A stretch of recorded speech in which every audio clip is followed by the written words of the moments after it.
Bismillahirrahmanirrahim. Assalamualaikum warahmatullahi wabarakatuh. Alhamdulillah hamdan katsiran tayyiban mubarakan fih kama yuhibbu rabbuna wa yardah. Asyhadu an la ilaha illallah wahdahu la syarika lah wa asyhadu anna Muhammadan abduhu wa rasuluhu alladzi la nabiyya ba'dah. Salawatu rabbi wa salamuhu wa barakatuhu alaihi wa ala alihi wa sahbihi ajmain, amma ba'du. Para ikhwah jamaah sekalian rahimani wa rahimakumullah. Alhamdulillah, di pagi hari ini setelah kita melaksanakan salat subuh berjamaah, kita duduk sejenak ya untuk mendengarkan nasihat dari Allah dan Rasulnya. Kita dengarkan ayat-ayat Al-Quran dan hadis Rasul Sallallahu Alaihi Wasallam sebagai nasihat untuk kita semuanya. Dan kita harapkan ini semuanya akan menambah keimanan dan ketakwaan kita kepada Allah Azza wa Jalla. Dan kita ingat dalam sebuah hadis Rasul Sallallahu Alaihi Wasallam pernah bersabda, "Al-malaikatu tusalli ala ahadikum madama fi musallahu alladhi shalla fihi ma lam yuhdis. Taqulu Allahumma ighfir lahu, Allahumma arhamhu." Di mana Rasulullah SAW menjelaskan tentang keutamaan duduk di masjid. Jadi Nabi mengatakan al-malaikah, para malaikat itu tusalli, bersolawat. Arti salawat di sini mendoakan. Ya, artinya para malaikat bersolawat, maksudnya mereka mendoakan ala ahadikum, kepada salah seorang di antara kalian, madama, selama dia di musola, di masjid, di tempat dia sholat, malam yuhdis, selama dia belum berhadas, artinya dia masih dalam kondisi suci, belum batal wudunya. Apa doa malaikat tersebut? Taqulu, dia mendoakan Allahumma ighfir lahu, ya Allah ampunilah dia. Allahumma arhamhu, ya Allah rahmatilah dia. Ini keutamaan orang yang duduk di masjid berzikir kepada Allah, ataupun mungkin duduk di majelis ilmu. Ya, intinya dia belum berhadas. Masya Allah ya. Jadi selama dia duduk di situ, maka malaikat terus mendoakan orang-orang yang duduk di masjid. Kita senang gak didoakan oleh para malaikat? Malaikat adalah la ya'sunallaha ma amarahum. Mereka gak pernah berbuat maksiat, dan mereka senantiasa melaksanakan perintah Allah. Ya, pasti doanya lebih terkabul, ya kan, daripada doa kita yang kita mungkin banyak berbuat dosa dan maksiat. Tapi itu keutamaannya ya. Tapi kesempatan kali ini kita akan membacakan sebuah risalah yang tipis, yang kecil, sebagai nasihat untuk segenap kaum muslimin dari salah seorang mufti, seorang guru besar. Jadi Syekh Abdul Aziz bin Abdullah bin Baz. Ya, beliau seorang mufti dulu di negeri Arab Saudi. Bahkan beliau termasuk ulama yang sangat terkenal di waktu itu. Kedermawanannya, kealimannya, kezuhudannya, kesolehannya. Mungkin Anda pernah mendengar kisah beliau. Syekh Abdul Aziz bin Baz itu dulu waktu mengajar di Masjid Nabawi atau menjadi dosen di Universitas Islam Madinah, beliau itu nggak pernah menerima gajinya. Bahkan gaji beliau itu dikirimkan ke kaum muslimin di negeri Afrika. Masya Allah ya. Dan gak ada yang tahu. Gaji beliau itu sampai kadang minus. Setiap bulannya beliau sedekahkan ke muslim yang ada di Afrika. Pada suatu saat muslim Afrika itu tidak menerima gaji gitu, nggak menerima bantuan dari negeri Arab Saudi. Ternyata dikabarkan bahwa Syekh Abdul Aziz bin Baz telah meninggal. Itu kedermawanan beliau tidak diketahui oleh siapapun. Jadi setelah beliau meninggal Masya Allah. Dan beliau banyak menolong mahasiswa yang nggak mampu itu ditolong sama beliau. Kedermawan beliau luar biasa. Di samping beliau seorang yang alim, tapi Masya Allah akhlak beliau luar biasa. Dan beliau buta ya. Namun kalau lihat di beberapa YouTube itu, beliau buta. Ya. Jadi buta beliau justru menambah keilmuan beliau. Allah berikan ilmu yang sangat banyak sekali, dari sisi hafalannya sangat kuat. Ya, sangat kuat. Jadi walaupun buta, tapi beliau Allah berikan taufik, berikan ilmu yang sangat luar biasa, sehingga beliau banyak memberikan bimbingan kepada umat. Tip ini diantara karya beliau. Biasanya kitab risalah ini ditulis oleh muridnya. Ketika beliau memberikan tausiah, ya kan, memberikan ceramah atau muhadharah, salah seorang muridnya menuliskan dari apa yang disampaikan lewat muhadharah itu atau lewat ceramah. Ya. Baik. Jadi kata beliau di sini, kita baca dulu ya. Bismillahirrahmanirrahim. Beliau mengawali dengan kalimat basmalah. Masih ingat nggak? Kenapa para ulama mengawali di setiap tulisannya dengan bismillah? Dulu kita belajar di Selasa. Kenapa kita setiap ulama itu banyakkan mengawali bukunya tulisannya dengan kalimat Bismillahirrahmanirrahim? Untuk apa? Ya mungkin ada 3 alasan. Yang pertama, mencontoh Al-Quran, ya kan? Al-Quran kan diawali dengan Bismillah. Anda melihat setiap surat, perpindahan surat ya ke surat yang lainnya pasti ada Bismillah. Gitu ya. Mencontoh Al-Quran yang pertama. Kedua, mencontoh Rasul SAW ketika beliau menulis surat kepada raja-raja, Raja Heraklus, Kaisar yang ada di Kaisar yang ada di Persia, ya, Raja Kaisar, kekaisaran beliau ketika mengajak Islam kepada mereka, beliau diawali dengan Bismillah min Muhammad, gitu ya. Bismillahirrahmanirrahim. Ini dari tulisan ini atau surat ini dari Muhammad untuk yang mulia Raja Heraklus atau yang mulia Raja Romawi, begitu. Nah, pasti ada Bismillah. Mencontoh Rasulullah SAW dalam penulisan surat-surat beliau untuk ajakan memeluk Islam kepada para raja. Yang ketiga, mencontoh para ulama yang setelahnya. Para ulama itu mereka menulis surat kitabnya, Anda melihat Sahih Bukhari dan yang lainnya, pasti mereka mengawali dengan Bismillah. Itu di antara keutamaannya. Adapun dalil yang menjelaskan tentang keutamaan Bismillah secara tersendiri, sebagian ulama mengatakan hadisnya lemah. Karena hadis mengatakan man lam yabda bi bismillah fa huwa abtar. Kullu amrin dzibalin. Setiap perkara yang sangat penting. Ya, setiap perkara yang penting yang tidak diawali dengan bismillah fa huwa abtar, maka dia terputus atau hilang keberkahannya. Hadis ini sebagian ulama ada yang mengoreksi hadisnya dhaif. Tapi sebagian ulama mengatakan hasan. Ya, ala kulli hal kita bukan karena hadisnya, kalau memang dhaif kita bukan karena hadisnya, tapi karena apa? Mencontoh Allah dan Rasulnya. Ya, baik.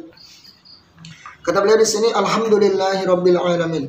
Alhamdulillahi wahdah. Segala puji bagi Allah saja. Wassalatu wassalamu ala man la nabiyya ba'dah. Salawat dan serta salam semoga tercurah kepada Nabi Muhammad dan setelahnya. Wa ala alihi wa sahbihi, dan kepada keluarganya dan para sahabatnya. Kenapa kita ketika bersolawat kita juga berikan kepada keluarga beliau dan sahabatnya? Kenapa? Ya. Kenapa kita kalau bersolawat kita juga mendoakan kepada keluarga beliau Rasulullah SAW dan kepada para sahabat yang lain? Ini sebagai bantahan kepada orang-orang Syiah yang mereka membenci siapa? Para sahabat. Orang-orang Syiah kan begitu. Mereka mengkafirkan para sahabat. Bahkan kita doakan juga dalam salawat Nabi, kita sertakan sallallahu ala Muhammad wa ala alihi, dan keluarganya, wa ashabi, dan para sahabat. Salawat kan doa, memberikan doa, mendoakan mereka. Nah, orang Syiah nggak mau, mereka mendoakan para sahabat. Kenapa? Mereka menganggap mereka itu orang kafir. Abu Bakar, Umar itu dikafirkan sama orang-orang Syiah, Masya Allah. Ya, saking bencinya mereka. Makanya kita sebagai Ahlus Sunnah wal Jamaah, ketika berselawat kita doakan juga keluarga beliau dan orang-orang dan para sahabat sebagai bentuk ya bantahan kepada orang-orang Syiah. Berarti ya. Amma ba'du, adapun setelahnya. Falamma kanatil aqidatus sahihah, dan tatkala akidah yang sahih, akidah yang lurus, hiya aslu dinil Islam, dia adalah pondasi agama Islam. Jadi seseorang itu harus punya akidah, ya, dasar pegangan dalam beragama, itu namanya akidah. Sesuatu yang harus dia yakini, yang harus dia pegang sampai ajal menjemput dia. Karena kalau orang punya akidah yang tidak lurus, akidah yang rusak, ya, akidah yang rusak, maka dia tidak akan selamat. Maka beliau di sini memberikan judul dalam kitabnya Aqidatus Shahihatu wa ma yudaduha. Akidah yang sahih, yang benar, dan apa yang berlawanan dari akidah yang sahih tadi. Artinya kita harus tahu mana akidah yang lurus, yang benar, yang sahih, dan mana akidah yang tidak sahih, yang menyimpang. Dengan demikian kita akan bisa membedakan, oh ini keyakinan yang menyimpang, oh ini akidah yang lurus. Begitulah ya. Makanya kalau dapati para ulama sering menyebutkan, ketika menyebutkan akidah yang sahih pasti dijelaskan akidah yang tidak, suatu akidah yang menyimpang, biar jelas, biar nggak abu-abu. Kalau kita tahu syirik harus tahu, kalau kita belajar tauhid harus belajar apa itu syirik, ya kan? Harus jelas, karena lawannya saling berlawan. Tauhid lawannya syirik. Maka seseorang ketika belajar tauhid harus belajar juga apa itu syirik, biar bisa membedakan mana itu tauhid, mana itu syirik. Makanya dengan lawannya ini akan semakin jelas setiap perkara. Asyai bididdiha, ya, asyai yattadih bididdiha. Sesuatu itu akan semakin gamblang dan jelas dengan lawannya, mengetahui lawannya. Fabididdiha tatabayyanul asya. Ya, dengan lawannya itu segala sesuatu akan terbedakan. Kita belajar sunnah, berarti harus tahu apa itu bid'ah. Lawannya kan begitu. Harus, bukannya kita kemudian mempelajari, mengetahui syirik itu untuk melakukan kesyirikan, enggak, agar terhindar gitu ya dari kesyirikan. Kita belajar apa itu bid'ah supaya kita terhindar apa itu dari kebid'ahan. Kita tahu itu maksiat agar kita terhindar, bukan kemudian kita masuk di situnya. Ya, karena semakin jelas kalau perkara itu dijelaskan lawannya, maka akan semakin gamblang dan mudah dipahami. Baik, itu akidah yang sahih ya. Jadi poros atau pondasi dalam agama Islam. Wa asasul millah, sama asas itu sama, artinya pondasi, dasar, pokok dalam agama. Ra'aitu an takuna hiya mawdu'ul muhadarah wa ma'lumun bil adillah asy-syar'iyyah minal kitabi was sunnah. Nah ini. Dan saya melihat, ya, saya beranggapan, saya memilih pembahasan atau judul dalam muhadarah. Dalam muhadarah itu apa? Ceramah ini. Nah, ini kan jadi ini beliau itu, kitab ini ditulis dari ringkasan apa ini? Ceramah beliau. Ya. Dan saya melihat, ya, dan saya melihat bahwa judul atau pembahasan pada muhadarah kali ini wa ma'lumun, dan diketahui dengan dalil-dalil yang syar'i dari Al-Quran dan Sunnah, annal a'mala wal aqwala linnama tasihhu wa tuqbalu idza sadarat an aqidatin sahihatin. Perhatikan di sini, kata beliau, sesungguhnya amalan-amalan, amal ibadah apapun ya bentuknya, atau akwal, ucapan, ibadah yang berupa ucapan. Kan ibadah bisa berupa amalan yang nampak, yang zahir, ya, atau amalan hati. Zahir yang kayak sholat, ya kan, ya kayak zakat yang terlihat lah, pokoknya yang terlihat, haji terlihat amalannya pas, sholat sunnah dan yang lainnya. Atau yang berupa amalan hati, ya, mungkin kayak tadi tawakal, rasa takut, doa, ya, khasyah, khusyuk dan yang lainnya, itu amalan hati. Rasa cinta kepada Allah, itu amalan hati. Kemudian wal aqwal, atau dengan ucapan, ya, amalan yang dengan seperti apa? Ibadah dengan ucapan apa? baca Quran ya, berzikir ya berzikir, bertasbih dan yang lainnya. Inna matasiu itu sah, itu akan sah, watukbal dan diterima di sisi Allah. Kapan? Apabila bersumber dari akidah yang sahih. Gitu ya, amalan maupun perbuatan itu diterima di sisi Allah apabila apa? Bersumber dari akidah yang sahih. Makanya akidah itu harus dari Al-Quran dan Sunnah. Bersumber dari Al-Quran dan Sunnah, ada dalilnya gitu loh. Gak boleh kita beramal atau melakukan amalan tertentu tanpa didasari dengan dalil. Gak boleh karangan atau sekedar dongeng ya, atau katanya tradisi, nggak bisa. Harus bersumber dari Al-Quran dan Sunnah. Dan harus ingat-ingat ya, ini kaidah yang dasar sekali. Apapun amalan, apapun ya, berbentuk ibadah, apapun bentuknya, ucapan atau perbuatan yang kita kerjakan dari ibadah harus bersumber dari dalil Al-Quran dan Sunnah yang sahih. Gitu. Ya, makanya Ahlus Sunnah wal Jamaah As-Salafi, seorang yang mengaku Ahlus Sunnah, seorang salaf, orang yang mengenal Sunnah, yang mengaku berpegang di atas Sunnah, ketika beramal itu di cross check dulu tuh, ada nggak dalilnya, gitu ya, ada nggak sumbernya dari Al-Quran dan Sunnah yang sahih. Jangan diamalkan dulu kemudian dicari-cari dalilnya. Nah itu kan begitu, kadang ada orang diamalkan dulu nih, pas masa bodoh ini mau bener atau salah gitu ya, ikutin aja kan nih. Kemudian apa? Dicari-cari dalilnya. Kadang hadisnya mungkar, palsu pun sikat aja, nggak peduli. Nah ini nggak seperti itu. Dalam Islam itu mau diajarkan berilmu dulu kan gitu ya, sebelum berbuat dan beramal atau berucap kan gitu. Ya, proses seperti itu. Jadi kritis gitu. Kita tuh kritis dalam hal. Kalau seperti ini, perkara-perkara bid'ah syirik itu nggak laku kan? Bener nggak laku? Kalau orang kritis seperti ini nggak bakal laku. Ya, kalau orang kritis, wah ini ada dalil nggak? Ini orang yang ngajarin itu bid'ah, yang nyuruh begini, ngamalin yang nggak jelas itu nggak bakal didengar itu. Iya.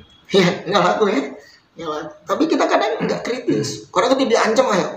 Wah, kamu kualat loh kalau nggak ikut ini. Nggak ikut ini yang jadi masalah. Kadang kita tuh diancam sama kiainya. Oh, antum kalau nggak ikut ajarannya kiai ini, ustadz ini, antum bisa kualat. Oh dia itu bersanad loh. Oh dia itu begini loh. Kadang menampak karena kesaktiannya gitu ya. Oh dia itu sakti loh. Gini keturunan kiai ini, keturunan Gus ini apalah gitu ya. Sehingga kadang orang itu ketakutan. Sebenarnya nggak perlu takut, sudah. Kalau nggak benar ya sudah, karena kita lakukan gitu.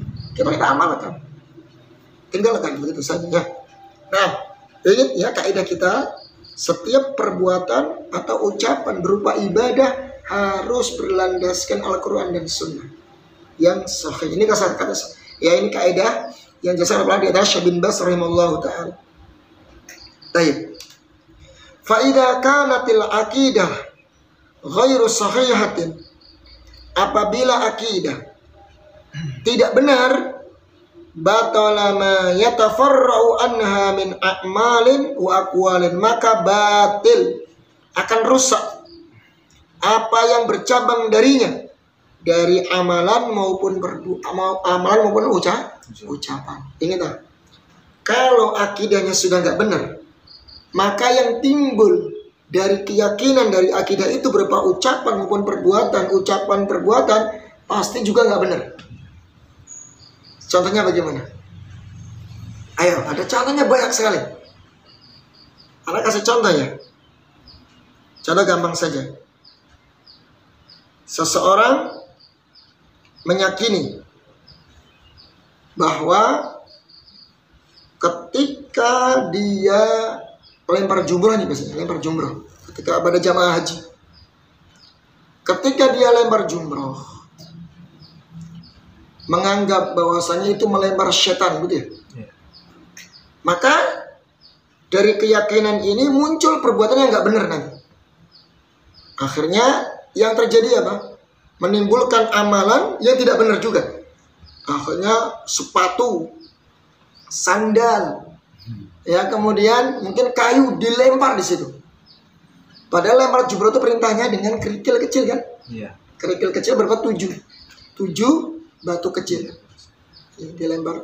Bismillah, Allahu Akbar gitu kan. Mengikuti sunnah Nabi Ibrahim gitu ya. Mengikuti sunnah Rasulullah SAW.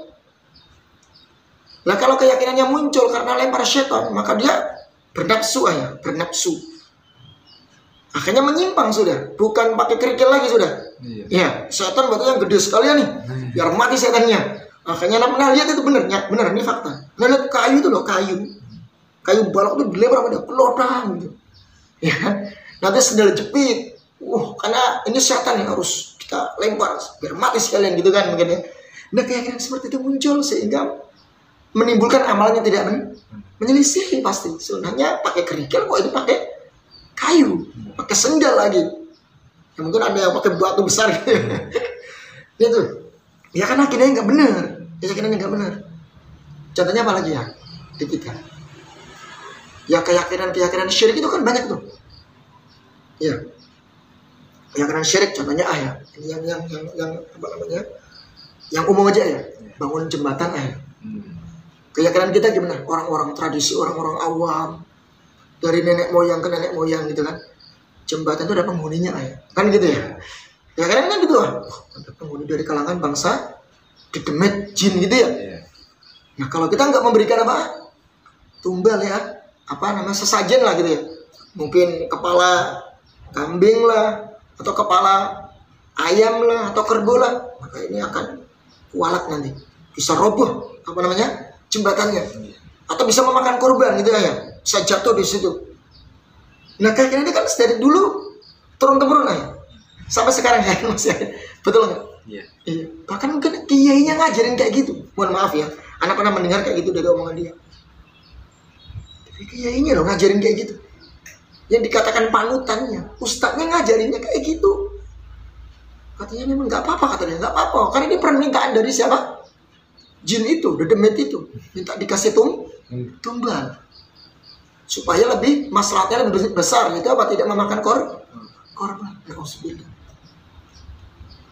Dari keyakinan yang rusak begitu ya, akan menimbulkan amalan yang rusak. Makanya berbuat syirik kan, bikin sesajen, berendahkan tadi menyembelih kepada selain Allah untuk persembahan tadi jin dan Dedemet. Itu yang terjadi keyakinannya. Terus kalau orang-orang awam ya, mereka yang punya sawah ini, kan katanya kalau panen itu di situ ada andil, sama ada Dewi Padi ya. Dewi ya, Dewi Sri apa? Dewi Sri apa Dewi Padi lah kata dia. Itu dia ada namanya, mereka punya istilah, ada Dewi Padi yang ikut andil memakmurkan, mensejahterakan, menjadikan panen mereka berlimpah.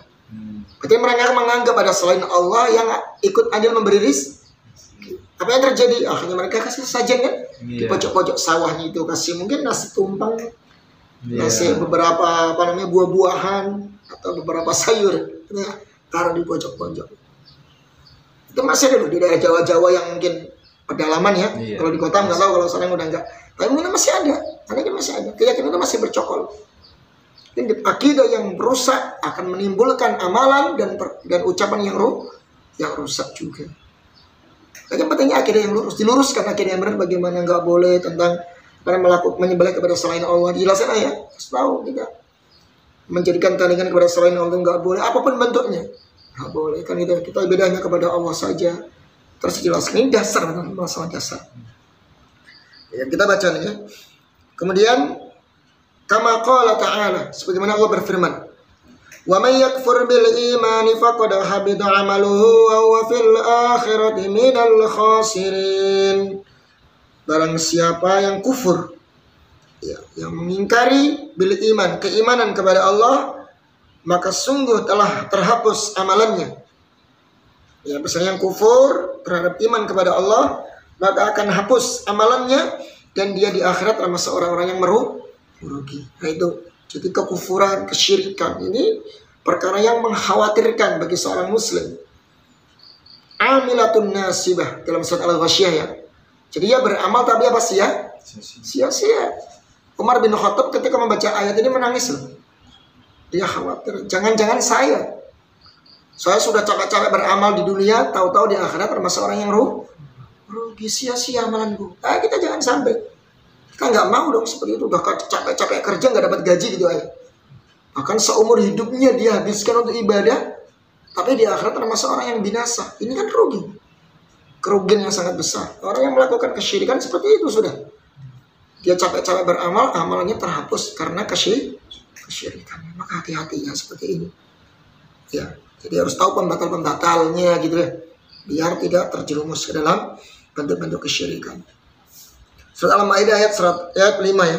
Wa qala ta'ala, dan Allah berfirman, wa laqad uhiya ilaika wa ilal ladzina min qablik la in asyrakta la yahbatanna 'amaluka wa la takunanna minal khasirin. Kata Allah, dan sungguh kami telah wahyukan kepadamu wahai Muhammad dan kepada orang-orang sebelummu. Jadi Nabi Muhammad dan orang-orang sebelum Nabi Muhammad, sebelum Nabi beliau, dari nabi-nabi yang sebelumnya. Apa itu wasiat Allah? Wahyu Allah. Jika engkau berbuat syirik, berarti Nabi sebelum Nabi Muhammad, ajaran dari sebelum Nabi Muhammad, itu kan juga mengajarkan apa? Tauhid dan melarang kesyirikan itu kan.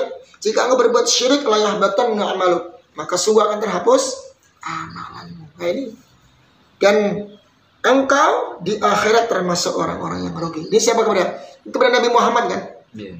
Nabi Muhammad saja sekelas beliau ya, yang Nabi yang mulia, utusan Allah, manusia yang terpilih, yang akhlaknya mulia. Kalau seandainya Allah wanti-wanti, wahai Muhammad, engkau berbuat syirik, maka engkau termasuk orang yang rugi dan amalmu akan terhapus. Engkau lah. Ini berlaku untuk seluruh umat beliau. Kalau beliau saja nggak ada ampun, ibaratnya kan gitu ya. Nggak ada ampun kalau berbuat syirik, kamu akan hapus amalan kamu. Dan engkau termasuk orang rugi. Gimana dengan orang yang levelnya di bawah Nabi Muhammad? Maka waspada ini. Waspada kita diwanti-wanti agar jangan sampai berbuat kesyirikan. Ini surat Az-Zumar ayat 65.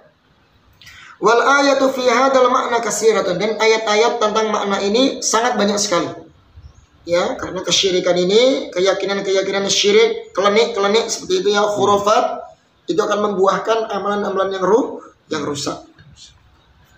Wa qad dalla kitabullahi al-mubin wa sunnatu rasulihil amin, dan telah ditunjukkan oleh Al-Quran yang jelas dan sunnah Rasul SAW yang amin, yang terpercaya, alaihi min rabbihi, dari Rabbnya, afdalus salati wat taslim, sebaik-baik salawat dan salam, ala annal aqidatas sahihata tatalakhasu fil imani billahi wa malaikatihi wa kutubihi wa rusulihi wal yaumil akhiri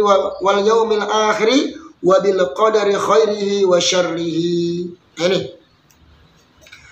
bahwa akidah yang sahih, akidah yang benar, yang lurus, itu terangkum ya,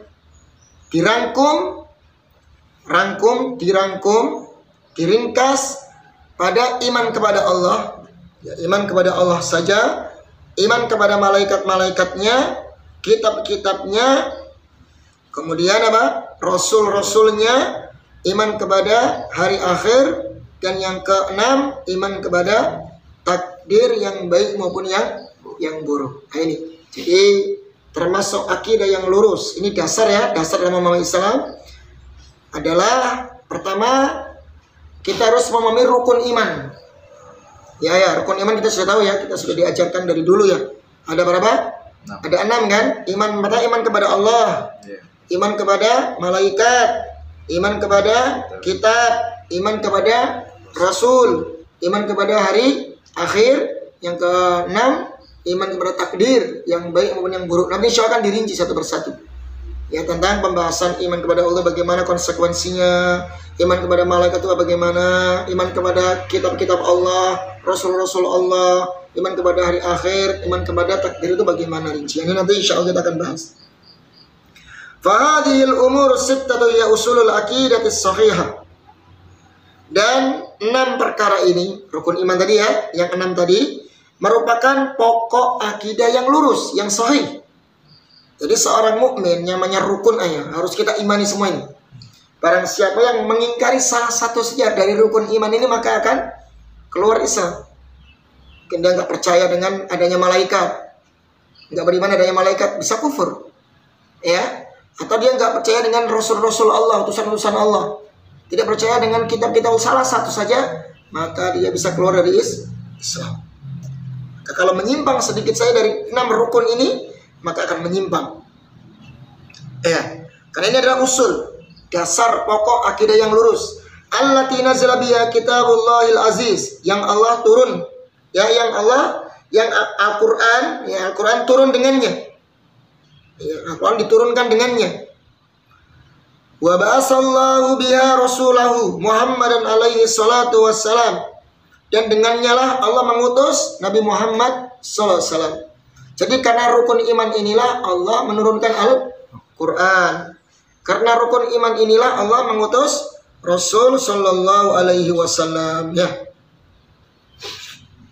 Yatafarra'u an hadhil usuli kullu ma yajibul imanu bi min umuril ghaib, dan akan bercabang dari usul, dari pokok-pokok, pondasi-pondasi keimanan ini, setiap apa yang wajib kita imani dari perkara-perkara ghaib.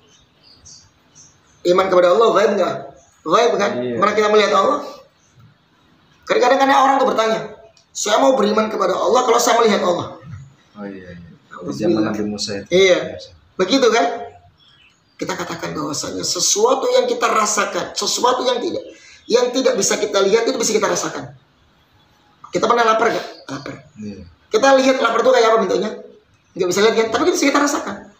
Sama kita iman kepada Allah bisa kita rasakan. Sekalipun kita nggak melihat Allah, tapi kita bisa rasakan keagungan Allah. Itu seorang imam soal itu. Ya, dan hikmahnya sangat banyak. Seandainya Tuhan itu bisa dibentuk itu kan, orang itu bikin Tuhan masing-masing. Cari-cari Tuhan sendiri.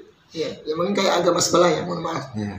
Jadi Tuhannya banyak, kemudian bentuknya macam-macam, beda-beda. Kalau di Afrika mungkin bentuknya bule gitu ya. Di Afrika hitam gitu ya. Kemudian kalau di daerah Eropa jadi bule gitu Tuhannya ya. Jadi fotonya macam-macam, beda-beda. Nah, karena dia ingin tahu bentuk wujud Tuhannya. Seperti itu akhirnya. Orang jadi bingung kan, mana yang benar nih Tuhannya kan gitu. Satu atau banyak kan. Nanti akhirnya apa? Pohonmu jadikan Tuhan, batu jadikan Tuhan, ya mungkin matahari jadikan Tuhan. Nah seperti itu. Maka dalam Islam nggak ada. Ya kita cukup meyakini bahwasanya Allah ada. Nanti Allah akan tampakkan dirinya di akhirat, di hari kiamat. Sebuah kenikmatan bagi setiap mukmin ketika melihat wajah Allah Azza wa Jalla. Akan dihalangi, orang-orang kafir akan terhalangi melihat wajah Allah. Yang kita tunggu-tunggu nanti insya Allah akan Allah kasih. Kita melihat wajah Allah yang selama ini kita sembah, yang selama ini kita rindukan, akan Allah tampakkan nanti insya Allah. Ya, tapi sabar ya, nanti di hari kiamat. Nah ini, jadi bercabang dari pokok-pokok keimanan ini apa? Segala sesuatu yang wajib kita imani dari perkara ghaib. Malaikat itu ghaib kan? Kita nggak ngeliat, tapi kita yakin ada malaikat Allah. Apalagi coba? Malaikat ya. Tadi Allah, kitab-kitabnya, terus perkara-perkara akhirat lah, ghaib kayak padang mahsyar, kita belum nggak tahu kan, terus yakin ada surga dan neraka, ya kan, sirot, titian sirot, jembatan itu kan ghaib, tapi kita yakin, harus kita yakin itu, kita nggak boleh mengingkari. Kalau kita ingkari, kita termasuk orang yang kufur. Hati-hati itu, ya, itu yang ghaib ya. Kalau kitabnya Rasulullah SAW dia bukan para ghaib, kitab jelas Al-Quran ya, ada. Kemudian Rasul-Rasulnya nampak kan, maksudnya bisa dilihat dari sejarahnya gitu kan, bukan ghaib. Itu karena percamang dengan perkara-perkara yang ghaib. Iman kepada perkara yang ghaib. Wa jami'u ma akhbarallahu bihi wa rasuluhu sallallahu alaihi wasallam, dan mencakup segala bentuk apa yang Allah dan Rasulnya kabarkan. Nah ini ya. Jadi ketika kita mengimani 6 pokok dari rukun iman tersebut, maka kita juga harus mengimani tentang perkara-perkara ghaib yang Allah dan Rasulnya kabarkan. Ya, wajib kita imani juga, membenarkan berita-berita tersebut. Kemudian juga seluruh berita yang Allah dan Rasulnya kabarkan. Wa adillatu hadhil usul sittah fil kitabi was sunnah katsiratun jiddan. Ya. Dan dalil-dalil dari pokok iman yang 6 ini, itu rukun iman ini ya, 6 rukun iman ini Di dalam Al-Quran dan Sunnah itu kasiratun jiddan, sangat banyak sekali. Mungkin cukup ya. Jam berapa? Cukup? Cukup ya, setengah jam aja lah, sebanyak-banyak. Kemudian kita bisa baca, kita akan lanjutkan dalilnya. Ini dalil semua nih, dalil semua. Ya, kita baca dalil-dalil tentang rukun iman ya. 5 rukun iman. Mungkin demikian, semoga bermanfaat. Mohon maaf atas segala kekeliruan dan kesalahan. Kebenaran hanya milik Allah Subhanahu wa taala wa alam bissawab. Subhanakallahumma wa bihamdik asyhadu an la ilaha illa anta astaghfiruka wa atubu ilaik. Wassalamualaikum warahmatullahi wabarakatuh.